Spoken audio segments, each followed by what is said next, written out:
श्री शिवाय नमस्तुभ्यम। दोस्तों अगर आपके जीवन में धन की कमी है, पैसों की तंगी, आर्थिक तंगी से बहुत ज़्यादा परेशान हो, माता लक्ष्मी का आपके घर में वास नहीं है, माता लक्ष्मी आपसे रूठी हुई है, तो बस आपको एक कमल गट्टे और 5 बेलपत्र से अचूक उपाय करना है।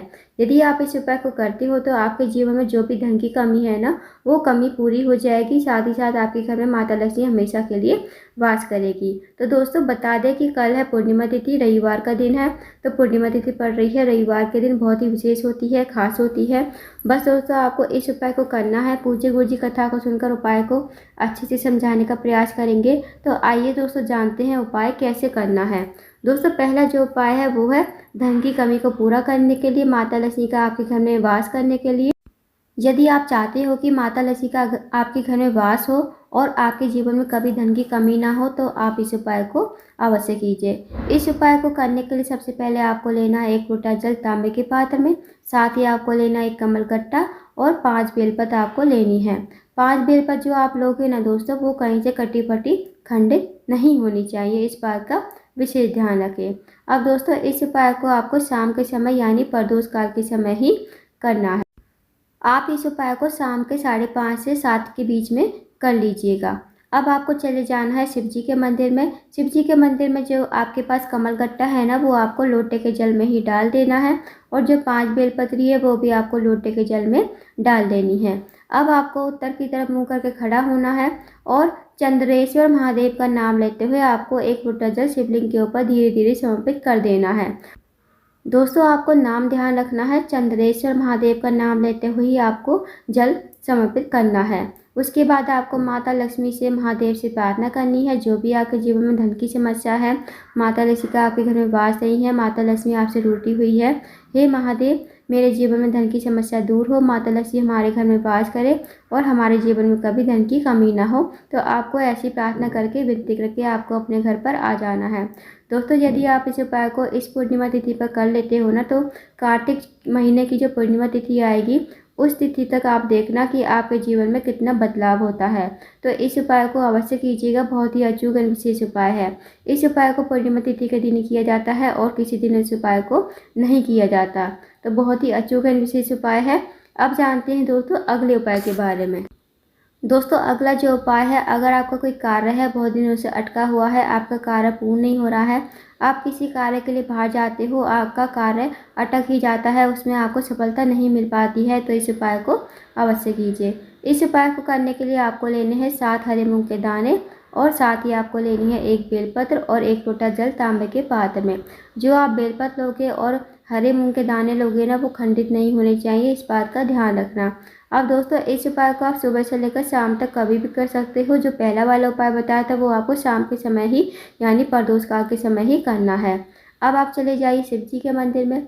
शिव जी के मंदिर में जाकर सबसे पहले जो आपके पास 1 लोटा जल है वो आपको शिवलिंग के ऊपर श्री शिवाय नमस्तुभ्यम कहते हुए धीरे धीरे समर्पित कर देना है। उसके बाद जो आपके पास 7 हरे मूंग के दाने हैं ना, वो आपको माता असुरसुंदी के स्थान पर समर्पित करने हैं। अब दोस्तों माता असुरसुंदी जो है शिव जी की सबसे छोटी और प्रिय पुत्री है।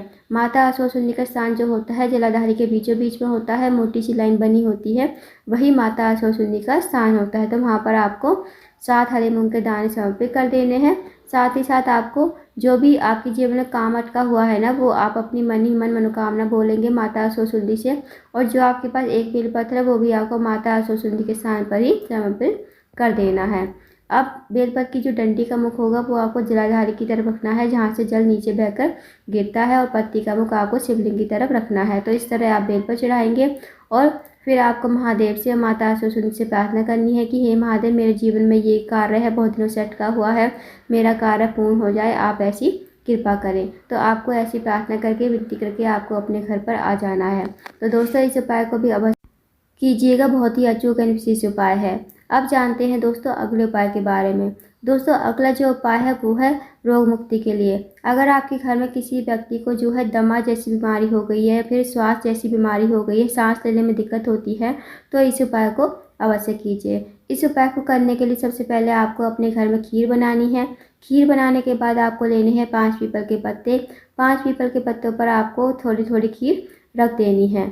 अब इस उपाय को आपको रात्रि के समय जब चंद्रदेव के दर्शन होना, तब आप इस उपाय को करना है। अब आपको ये 5 पीपल के पत्तों पर थोड़ी थोड़ी खीर रखकर चंद्रमा की रोशनी में रख देने हैं। जब इन पर चंद्रमा की रोशनी पड़ने लगे तो थोड़ी देर बाद आपके घर में जो भी व्यक्ति बीमार है ना, जैसे दमा जैसी बीमारी या फिर सांस लेने में दिक्कत होती है, तो इन 5 पीपल के पत्तों को चंद्रमा की रोशनी में रखने के बाद थोड़ी देर बाद इन 5 पीपल के पत्तों की खीर को उस रोगी व्यक्ति को खिला देना है। दोस्तों, इस उपाय को पूर्णिमा तिथि के दिन किया जाता है और किसी दिन इस उपाय को नहीं किया जाता। इस उपाय को यदि आप कर लेते हो तो जो भी व्यक्ति आपके घर में बीमार है, जिसे दमा और स्वाद जैसी बीमारी है, उसकी बीमारी धीरे धीरे ठीक होने लगेगी। तो इस उपाय को अवश्य कीजिएगा। जो पीपल के पत्ते हैं उन्हें आप बहते हुए पानी में प्रवाहित कर दीजिए और जो खीर है 5 पीपल के पत्तों की, वो उसी रोगी व्यक्ति को खिला देनी है। तो इस उपाय को अवश्य कीजिएगा। अब जानते हैं दोस्तों अगले उपाय के बारे में। दोस्तों, अगला उपाय जो है वो भी बहुत ज़्यादा विशेष है, वो भी मनोकामना पूर्ति के लिए है।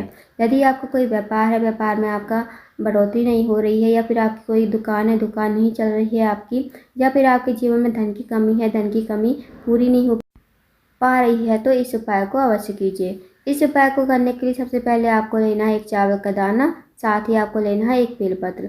अब जो आप एक बेलपत्र एक चावल का दाना लोगे ना, वो कहीं से खंडित नहीं होना चाहिए, इस बात का ध्यान रखना। साथ ही आपको लेना है एक लोटा जल तांबे के पात्र में। अब आपको इस उपाय को सुबह से लेकर शाम तक कभी भी कर सकते हो। अब आप चले जाइए शिव जी के मंदिर में। शिव जी के मंदिर में जाकर सबसे पहले आपको जो है एक चावल का दाना शिवलिंग के ऊपर चंद्रमौली महादेव का नाम लेते हुए शिवलिंग के ऊपर समर्पित कर देना है। जो आपके पास बेलपत्र है, वो भी आपको बेलपत्र भी शिवलिंग के ऊपर चंद्रमौली महादेव का नाम लेते हुए समर्पित कर देना है। अब जो बेलपत्र की डंडी का मुख होगा ना, वो आपको अपनी तरफ रखना है। इस तरह आप बेलपत्र चढ़ाएंगे। उसके बाद जो आपके पास एक लोटा जल है, जो आपने बेलपत्र चढ़ाई थी शिवलिंग के ऊपर, वो आपको एक लोटा जल बेलपत्र के ऊपर ही चंद्रमौली महादेव का नाम लेते हुए और अपनी मनोकामना मन ही मन कहते हुए, जो भी आपकी मनोकामना है, चाहे वो धन को लेकर हो, व्यापार को लेकर हो, नौकरी को लेकर हो, जो भी आपके जीवन में समस्या है, तो समस्या कहिए, मनोकामना कहिए और इस लोटे के जल को जो है चंद्रमौली महादेव का नाम लेते हुए धीरे धीरे समर्पित कर दीजिए। दोस्तों, इस पूर्णिमा तिथि के दिन करके देखिए। जो अगली पूर्णिमा तिथि आएगी, अगली पूर्णिमा तिथि तक आपकी जो भी मनोकामना होगी ना, वो अवश्य ही पूर्ण हो जाएगी। तो इस उपाय को भी करके देखिएगा दोस्तों, बहुत ही अचूक और विशेष उपाय है। तो दोस्तों, ये थे कुछ विशेष उपाय जो आपको रविवार की पूर्णिमा तिथि के दिन अवश्य ही करने हैं। इन उपाय को अवश्य कीजिएगा।